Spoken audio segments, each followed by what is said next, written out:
Hello, I'm Elgato, and this is QnA Saturday, a weekly series I run on my channel where I answer some of your questions from the past week over my channel. So these tend to be mixed between questions about Minecraft updates and stuff like that, but also questions about anything else that people have been responding with comments of last week's QnA Saturday. So with that said, I hope you do all enjoy this week's one. It'll be a little bit shorter than normal because I am in Switzerland, but hopefully you do all enjoy it regardless. Like the video if you do, because it helps out the channel a lot, and lets me know you do like the QnA Saturday, because I think it's a fun opportunity to respond to some of your comments from the past week. So let's start with one of the most important ones here, because it's kind of going to answer a lot of questions you might have had about QnA Saturday, because it comes in from Monster Dragon Dog, who says #Q. With more people subscribing, there are less chances. Are there less chances of getting a Q&A? Or he says there are actually, but yeah, he's asking if that's the case because it's got a Q before, and the answer to that is I guess technically there is, because now there's something like 500 to 1,000 comments on every QnA Saturday. So statistically, yeah, your odds are probably a bit lower. But truth be told, because they're YouTube comments, most people won't say this about it because it seems like you're insulting your own audience. But truth be told, YouTube comments kind of have a toxic nature to them that kind of drives out anyone that's not also being a bit toxic. So you'll notice if you scroll down right now, there's probably a comments, like 50 comments saying thirst. Then there's comments saying I used to be a radiator, but now I believe in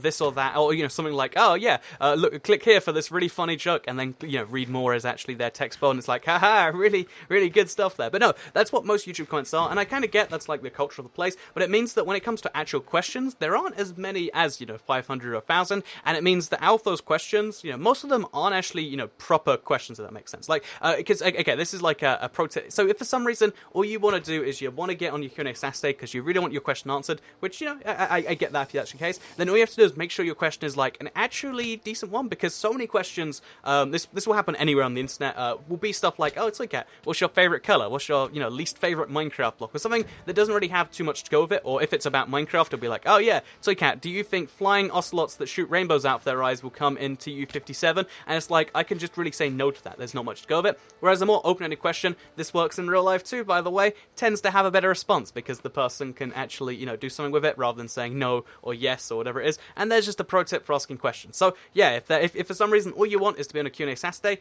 ask something that hasn't been asked before, because if you ask me my name or my age or whatever it is that I've answered like 1,000 times across live streams, then obviously that's not going to be a good question. Try and ask something that's a bit more open-ended than like one specific thing, yes or no. Try and, like again, if you're asking about Minecraft updates, say, oh yeah, what do you think's going to be in there? What blocks are you most excited for this or that?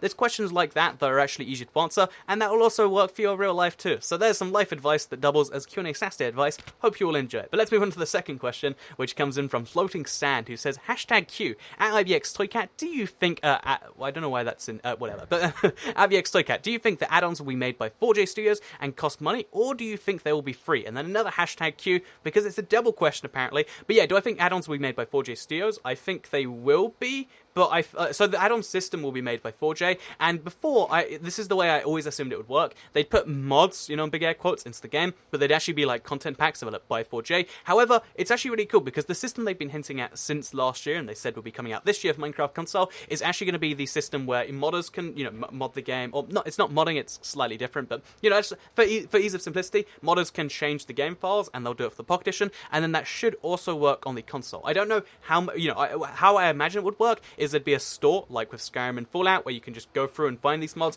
and maybe some of them will be paid, maybe some will be made by 4J and may cost money, but they should all be free. That's the theory anyway. So yeah, with that said, let's move on to the third question, which comes in from Sandra Hines, who says #Q. How happy are you now there is a use for gravel, and how much do you like gravel now? So I'm actually really happy that there is a use for gravel, because I have a giant chest, so like 2 double chests I think it is, so we're talking like, what is that, like 100 or so stacks of gravel in my world, and gravel is just so annoying because even in its purpose as the gravity block, it's still pretty darn awful because you get flint and you don't really want that. So yeah, the fact that I have 100 stacks of gravel is pretty awesome, because whenever 1.12 comes to console, which I think might be soon, but who knows for certain, whenever that does come to console, I think it's going to be great because I can actually, I can take some sand and actually make, all of these brand new blocks and have so much of them. So yeah, I'm super pumped about gravel, and in case you're curious about what that is all about, basically concrete powder, the stuff that can turn into concrete, with the 1.12 update that you probably already have seen. If you haven't, check out the video. But yeah, the new concrete is made with gravel, which is awesome. There's like a real use for it in a real place, and I think it might just make gravel bearable, which I know that's a big statement to make, but I think it might just be true. So yeah, with that said, let's move to the next question, shall we? Which comes in from Henry TK Gaming,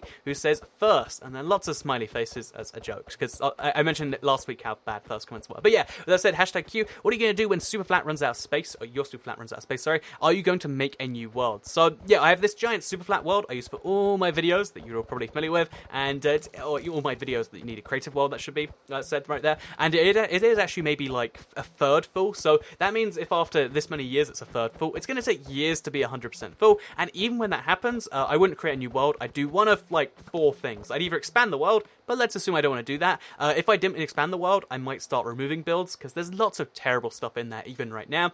If we include that's not a thing either, then I'd probably do the really cool multi-layered city thing, kind of like in, you know, how people picture the future in like Deus Ex and stuff, where you have one layer of builds, and then you have a layer of builds on top of that, and then a layer of builds on top of that, and as long as you light it properly and you have like skylights, you can do a really cool like multi-layer build thing, and that's actually something I kind of want to do regardless. So I might do that anyway, and if anyone out there has a full Superflat, or they've run out of space in their console world, then go multi-layered and do some cool stuff with the vertical space, because there is something like, you know, there's a million blocks if you don't consider the Y coordinates, but once you consider the Y coordinates, there's something like 256 million blocks in the Minecraft 360 world. You got lots of room to experiment, or it's more like 150 million, but still, lots of blocks to experiment with. So if you ever run out, then you haven't really ever run out, you're just not using the Y coordinate well enough, which you totally should be doing. Pro tip out there for you all, second one in one video, isn't that great? So yeah, let's move to the next question, shall we, which comes in from Exotic Sphinx, who says, hashtag QnA Saturday. Interesting one. Hey Toycat, why is there a washer in your kitchen? Is that a British people thing? So yeah, a lot of people spotted this, because my kitchen, I showed it off because obviously there was a hole in the ceiling. It was pretty bad actually, but yeah, in my kitchen there is actually a washing machine, which apparently shocked people. Apparently, I think this is a thing in some parts of the UK too, lots of people have like a separate room for their utility stuff, but because my house is like, it's actually pretty small by, I think, American standards anyway, which is 50% of you watching, like it is just like a kitchen, a bathroom, a room between those two things, and then a living room downstairs. So yeah, all of the stuff that would go in like a separate room, again, a utility room you might call it, or like a washing room or a basement or whatever else, that just goes in my kitchen, and it's got a little slot for it. So yeah, that's why there's a washer in my kitchen. Cultural differences, aren't they fun? Fun fact, while we're here, we call, let's think of some fun stuff, we call, you know, trucks, those giant like big things for moving places around, we call them lorries in the UK. Isn't that funny? So yeah, with that said, let's move on to the next question, shall we? Which comes in from Sean McCoy, who says, hashtag Q, do you think there will be more stained blocks like water,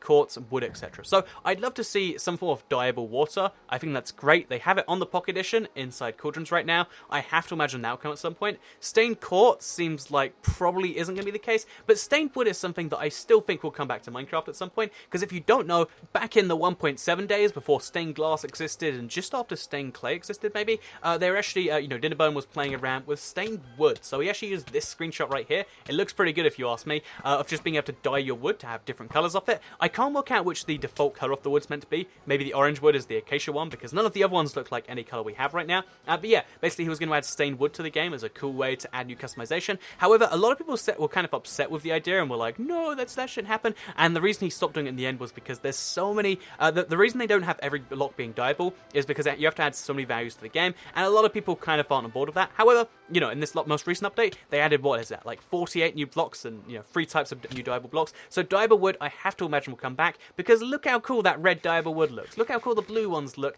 I just want to see all of this dyeable wood is what I'm saying, and hopefully we will do at some point in the future. But yeah, with that said, let's move on to the final question, shall we, which comes in from Caleb Poole, who says, A without the Q. Thank you so much for the recommendation a while back on the Let's Play episode for the Man in the High Castle. I loved it so much, and I'm excited for the eventual season 3. Hope it doesn't take as long as Rick and Mortis taking. And I want to get a response to this one, because first of all, I think it's cool whenever people take a recommendation like that, like, wow. You know, I was just kind of talking idly about the show, because I feel like I love TV shows like The Man in the High Castle, because you can just recommend it to someone by saying the very basic premise and not spoiling anything else. Like, oh yeah, Germany won the World War, and now America is half, Japan and half, Germany. Ooh, what are the tensions like there? And everyone's like, oh, that's kind of interesting, I guess. And I think it's kind of cool that, like, a TV show can be sold on the premise and that someone actually enjoyed it as much as I did. And another thing I thought was cool is the fact that if you actually sign up for Amazon Prime to watch that, you get a free month if you use my link. Again, US Amazon or UK Amazon.ibxtoycat.com. And I think I get, like, the tiniest little bit of commission for that. It's in, like, Amazon credits, so it's not, like, real money. But still, it feels pretty cool that, like, some people have actually done it and there's real stats for that. So thank you to anyone who has signed up for the Amazon Prime trials. Again, there's several of you out there. I think that's pretty cool stuff. And I just wanted to use that as a nice little ending point for today's episode. And also, oh, by the way, I'm super excited for Rick and Morty Season 3 as well. I don't know when it's coming out. It keeps getting delayed. But I'm pumped to see that when it finally does hit us. But with that said, hope you all enjoyed the video. Like it if you did like it, because it helps out the channel a lot. Let us know you do like the QnA Saturday. Share though if you really liked it. And subscribe if you're new around here, because I make videos like this one every single day on my channel. And if subscribed, you'll see them daily on your homepage. Thank you all very much for watching, and I'll see you all next time. Goodbye.